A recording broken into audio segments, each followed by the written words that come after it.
What is going on, and welcome back to another episode of I Coach Nutrition Radio. Today, I'm coming at y'all right before we head out for a date night, the wife and I. But wanted to get these podcasts knocked out.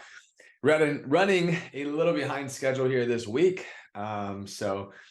Typically reserve the weekends here 100% to the family. But I got both the boys napping right now. Wife is at the gym, and so knocking out these two podcasts that I still have left to do here from this previous week. So here we go. All right, so this one's all going to be about the similarities between nutrition on the quantity side of the equation when it comes to calories and macros and budgeting your calories, budgeting your macros in order to hit your nutrition goals, and finances. Right? If you really think about it and start to understand nutrition, it is very, very, very similar to finances.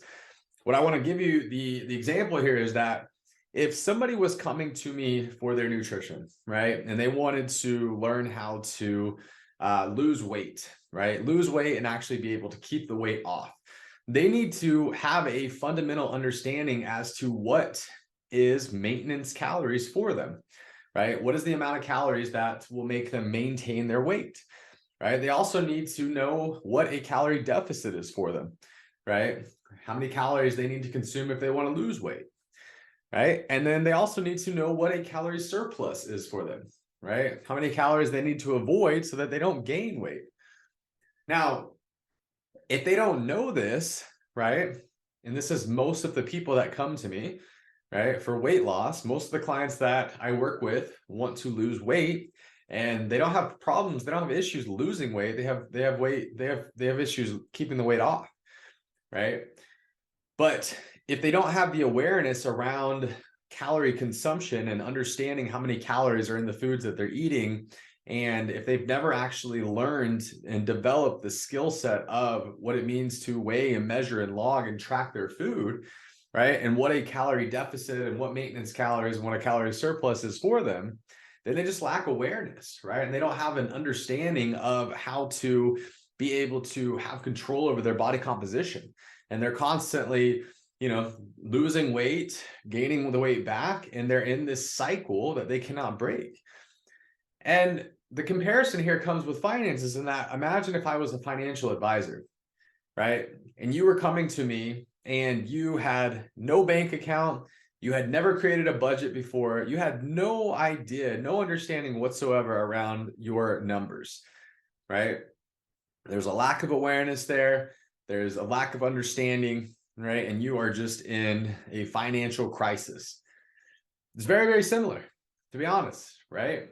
You have to know your numbers, right? You've got to learn when it comes to the financial side of things, you've got to know your numbers. You've got to learn how to budget your money. You've got to learn how to invest your money. You have to learn how to become financially fit, right? No different than you have to learn how to become, fit with your health. And so when you make the comparison here of nutrition and finances, they are very, very similar, right? And so what I want to kind of present to you is that there's a lot of people that come to me and they have tried a lot of different diets. But what these diets fail to do is these diets leave out maybe one of the most challenging aspects of nutrition, which is learning how to actually log your food accurately, right? Actually taking a time where you can weigh your food and measure your food and log your food, right? So that you can build awareness around how many calories you're consuming on a daily basis. And you can build awareness around, based off this current season of life that you're in, how do you consume the amount of calories that you need to be able to accomplish your goals? And how do you understand how to take yourself through the process of nutritional periodization when it comes to wanting to lose weight and then reverse diet, create the calorie deficit to do that, and then reverse diet your calorie intake up back to maintenance so that you can maintain the results you worked so hard to get. Or if you want to be able to build muscle and eat in a calorie surplus, right? And then for most people, before they even are ready to diet, they actually need to go through more of a restorative phase because they've been on the calorie roller coaster ride and their intake is all over the place and they don't have consistent healthy lifestyle habits. So their body is really not even ready to diet. It's not even in a healthy place or a safe place to be ready to respond to a calorie deficit, right? So this is kind of the point, the takeaway of this podcast is that you've got to know your numbers, right? If you don't know your numbers, then good luck trying to be able to control your body composition and be able to manipulate your body composition how you want, right? You will fall into that bucket of like, oh man, I'm just getting older, right? It's my age, it's my hormones, it's my metabolism. It's none of those if you've never actually tracked your food before. I promise you that. There's so many people that come to me and they're like, my metabolism is slowing down. And, it's just my age. I'm getting older. And then I start looking into it and they're sleeping 5 hours a night. They've never tracked their food on an app like MyFitnessPal or Chronometer. They're barely working out. They get 2,000-3,000 steps a day. They're severely dehydrated. They're over caffeinated. They're over consuming alcohol. They're stressed out of their mind. But yet it's my metabolism's getting slower. It's my age, right? Now, I'm not saying that your metabolism doesn't slow as you get older. That is a fact. But the reality of it is the way you live your lifestyle, right?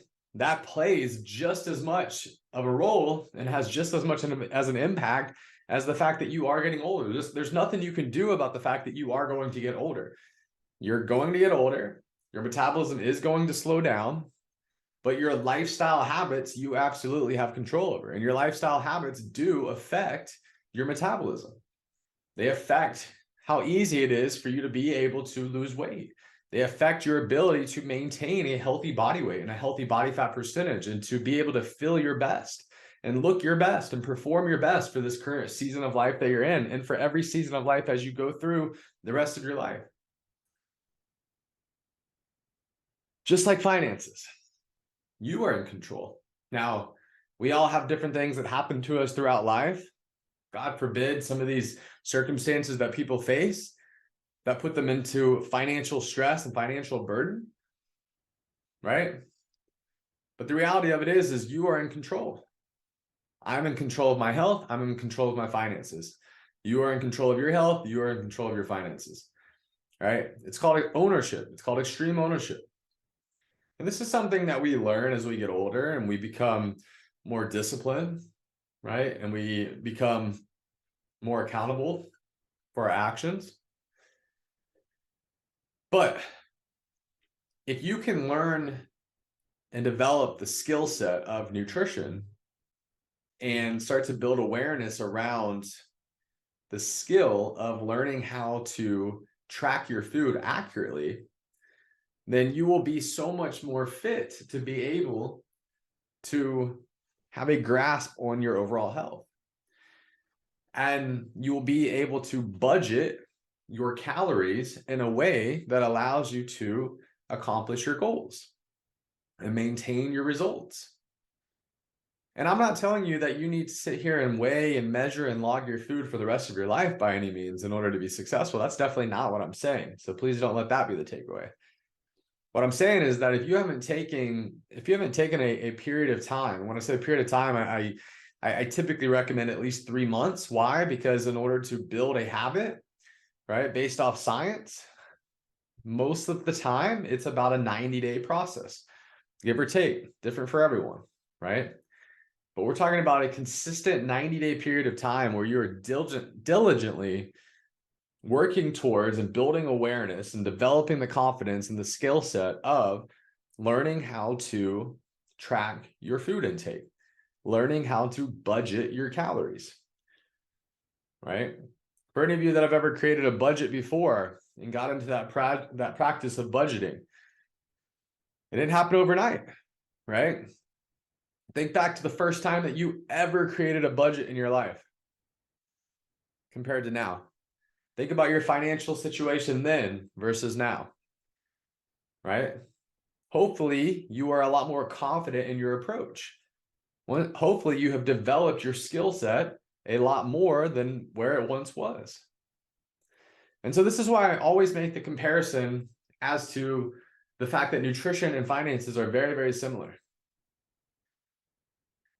if you are somebody that has never logged your food for more than, or for at least a 90-day period of time consistently, and you have learned and developed and built confidence in what is the skill set of weighing and measuring and logging and tracking your food intake, both while you are home and while you are traveling and while you're at restaurants and all of these different areas where you will have to do this, then you're just lacking awareness, right? You're lacking education. Therefore, you're lacking confidence and you're lacking the skill set. And this is what is leading to you losing weight, but gaining it back, and, losing control of your body composition and not feeling the way that you want to feel and not looking the way you want to look and not performing the way you want to perform. And if I was a financial advisor right now and you were coming to me and you didn't have a bank account, you never created a budget before, you had all this credit card debt, your finances were all over the place, we'd be having a similar conversation. Not about your physical health, your emotional health, your mental health. Well, maybe your emotional and mental health, and actually maybe your physical health too, just in reference to what the stress of finances can do to people. But we'd be having conversations about how to get you out of this place, right? And we would have a conversation around how can we help you to get more confident in the skill set of finances and becoming more financially literate. It's interesting. I have a conversation with my brother quite a bit. He's in school right now at Texas Tech. He's gonna be graduating soon with his finance degree. And well, I say finance degree. I get accounting degree technically is what it is. But we talk about accounting. We talk about finances, right? And it's been interesting to kind of like see his growth over the last few years of him being at Texas Tech. Because, as a kid, obviously we have no grasp of any of this. And, we, like me and him, you get these student loans and it's like make-believe money, right? It's like, you don't realize that you're going to have to actually pay this money back at one point. And so it's just really easy to, spend the money rather than be like, you know what, I'm going to try to like live as scarce as I possibly can and try to take out the least amount of student loans that I possibly can. But it's been pretty cool to kind of see his growth in his education over the years, and how he has started to become more financially literate, right? Building his confidence in this skill set, knowing that this is a field that he is now going into and he's going to be helping other people with, right? And starting to learn all aspects of finance, because finance is a very, very big field, right? No different than nutrition. When it comes to nutrition, I can make nutrition extremely complicated. I can talk about things that I learned in school that I actually never talk about with clients, right? Looking into, advanced subjects of microbiology and, macronutrition and micronutrition and, things like biochemistry and, chemistry and all these different, biology, all these different subjects that I typically don't really talk about with clients. These conversations are really only had with, other coaches and other, doctors and physical therapists and other professionals in my field, those that have also gone through some of the same education, right? Just like when I have conversations with him, all right, or other, financial experts that I work with as clients, they could sit here and have conversations with me that go way over my head, or I can read these financial books that go way over my head. And so when it comes to nutrition, when it comes to finances, I can make this as complicated as I want, or I can simplify the process. And for most people, what they need simple, right? If you can't be consistent with what you are doing, you need to simplify the approach. And this is why, whether it be nutrition or finances or whatever it may be, you need to meet you where you are.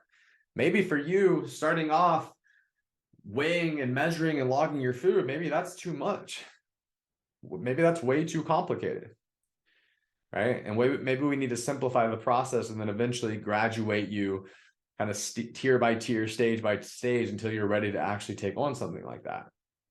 But at the same time, you don't have to overcomplicate it either. At the end of the day, weighing, measuring, logging, tracking your food, doing that, this should be something that takes maybe 5, 10, 15 minutes a day when you have actually built the confidence and developed the skill set that it takes to do that. In the beginning, like anything else, it can seem a lot more complicated. It can seem very overwhelming. It can be stressful. It can give you anxiety, right? And this is why working with a coach one-on-one can be an absolute game changer, because they can help you to be able to collapse time and expedite that process and build that confidence quicker and develop that skill set faster. But this is a skill set. Nutrition is broken down into quality and quantity. You can't just eat healthy and expect to feel your best and look your best and perform your best. You can't just eat healthy and expect to lose weight and keep it off. Eating healthy is definitely important. Don't get me wrong. Food quality is definitely extremely important. But the extreme example I always give is that if I put somebody on a 500 calorie diet of chicken and broccoli, they are going to lose weight no matter what.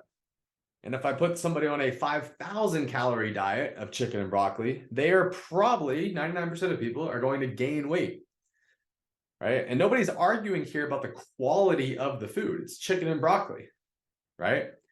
But it just goes to show that the quantity side of the equation when it comes to nutrition is just as important, if not more important, when it comes to losing weight, maintaining weight, and gaining weight, and really understanding what your body needs from a fuel standpoint, from the quantity side of the equation, from the number side of the equation. So this is what brought up the topic here of the similarities between nutrition and finances. And for those of you that have a bank account, that budget your money, right, which is probably the majority of you listening to this, watching this, hopefully there's some correlation here, there's some carryover, and you can start to see why it is so important to learn and develop the confidence and the skill set of what it means to weigh and measure and log your food. Again, this is not something you need to do for the rest of your life, but if you haven't done it for at least a 90-day period of time, I would highly, highly, highly encourage you to do so. And I would highly encourage you to work one-on-one with a coach to help you do it, to make sure that you're actually doing it the right way.